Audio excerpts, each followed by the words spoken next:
Iraq is a long way from Ohio, but what happens there matters a great deal here. For the risk that the leaders of a rogue state will use nuclear, chemical, or biological weapons against us or our allies is the greatest security threat we face. And it is a threat against which we must and will stand firm.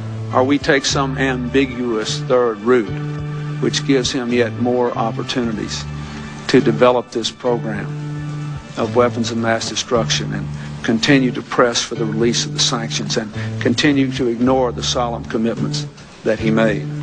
There are such a thing as international outlaws. I'm not sure China is one, but I'm quite sure Iran and Iraq are. He will rebuild his arsenal of weapons of mass destruction. And someday, some way, I am certain, he will use that arsenal again, as he has 10 times since 1983.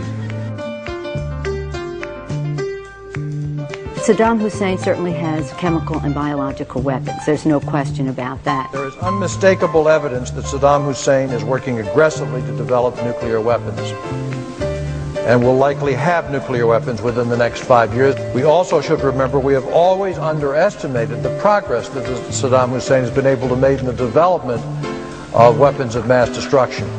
We know he continues to attempt to gain access to additional capability, including nuclear capability. There is a real debate how far off that is, whether it's a matter of years or whether it's a matter of less than that. And so there's much we don't know. Saddam Hussein, in effect, has thumbed his nose at the world community. And I think that the President is approaching this in the right fashion. Do you believe we could have disarmament without regime change? I doubt it. I can support the President. I can support an action against Saddam Hussein because I think it's in the long-term interests of our national security. Serving on the Intelligence Committee and seeing day after day, week after week, briefings on Saddam's weapons of mass destruction and his plans on using those weapons, he cannot be allowed to have nuclear weapons. It's just that simple.